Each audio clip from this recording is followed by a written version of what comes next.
Y hablamos aquí en Red Más Noticias de este otro tema muy polémico, no solo para la ciudad de Bogotá, sino para el país en general, con Camilo Prieto, director de la Fundación Movimiento Ambientalista Colombiano. Camilo, buenas noches. Buenas noches, Paula. Pues recibiendo con mucha alegría esta noticia, pero también con una intención clara de aclarar como ciertos mitos que hay con respecto al fallo. Pero entonces déjeme preguntarle primero, usted dice con mucha alegría, pero esa alegría implica que ustedes lo ven como un triunfo, este fallo de la Corte, porque si bien se hace la consulta y no se sabe si va a ganar el sí o el no por los toros, pues finalmente es como volver a poner el tema sobre la mesa y que no se vaya refundiendo y olvidando. Bueno, yo creo que hay que partir de algo. Esto ha sido un proceso de años, es un proceso que hemos venido trabajando con diferentes organizaciones sociales, con la plataforma Alto, y ha habido muchos intentos de ver cómo es el mejor mecanismo de participación popular y cuál es la pregunta que se debe hacer. Entonces hay que empezar por algo que nos ha llamado la atención cuando leemos las noticias, porque aparentemente la pregunta de la consulta es: ¿usted está de acuerdo con los toros, sí o no? Yo quiero aclararle a la audiencia que esa no ha sido la intención, la última intención, porque como les digo, esto ha sido parte de un proceso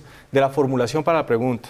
Nosotros hemos buscado es dirigirnos hacia algo que sea lícito, que tiene que ver con determinar el arraigo cultural que hay en las diferentes ciudades, porque una consulta popular no puede ir en contra de una ley, y hay una ley en Colombia que protege los toros. Entonces en este momento no sería viable hacer una pregunta de sí o no, eso hay que aclararlo. No hemos podido tener acceso al fallo, pero es importante dejarle eso presente a la ciudadanía. Lo que se busca en esa pregunta es determinar si hay arraigo o no, porque lo que ha dicho la Corte es que los toros son legales donde haya arraigo cultural.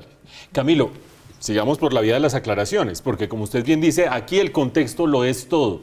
La ley de protección a los animales pone unas excepciones, hay que proteger a los animales con unas excepciones, sí, aquellas prácticas en las zonas donde haya arraigo cultural, y además de eso la ley termina diciendo, o la Corte termina diciendo, no en este fallo sino antes, esa ley ya se pronunció, de ahí en adelante que el Congreso tenga 2 años para sacar una nueva ley, y si no, los toros se declaran ilegales. Por lo tanto, en este momento la ley, como bien lo dice Camilo, termina diciendo que los toros son legales. La consulta entonces diría, o estaría orientada a demostrar que no en Bogotá no hay arraigo y por lo tanto Bogotá y quizás otras ciudades, si deciden hacer consultas, se convierten en excepción de la ley sin tumbar la ley. Exacto. Más o menos. Lo que nosotros hemos buscado es, en primer término, apegarnos a la norma. O sea, no buscar saltarnos las normas, sino hay un marco jurídico que queremos con el cual ser respetuoso, pero entonces si lo que ha buscado la norma es decir donde hay arraigo cultural, entonces lo que nosotros queremos evidenciar es si en Bogotá hay arraigo cultural. Entendemos que hay algunas regiones del país, por ejemplo, en Manizales o en muchos lugares donde se practican otro tipo de actividades con las que no estamos de acuerdo.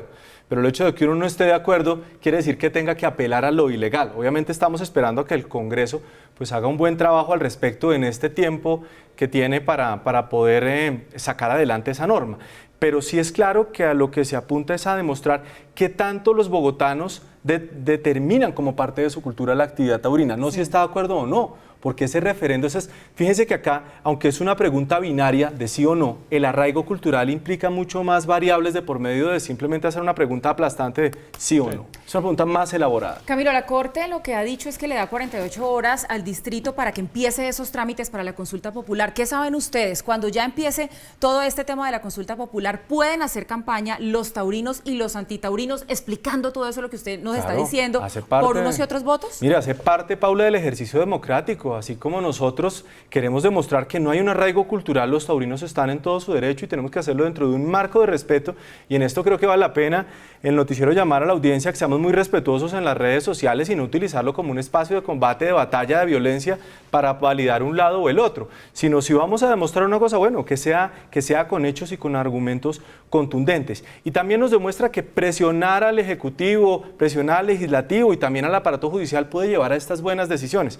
Les pongo un ejemplo, ahorita estamos con el tema de calidad de aire, hoy radicamos un derecho de petición buscando que el Ministerio actualice los niveles de estándares de calidad de aire a los internacionalmente aceptados. Y esto que está ocurriendo ahora se traduce de un trabajo de ciudadanía durante muchos años de manera pacífica para lograr que se genere la consulta popular. Pues esperemos que así sea, porque de cara a esta consulta que no volvamos a ver estos enfrentamientos violentos entre los que están de acuerdo y los que no están de acuerdo. Camilo Prieto, director de la Fundación Movimiento Ambientalista Colombiano, buenas noches y gracias por acompañarnos hoy. Muchas gracias a ustedes.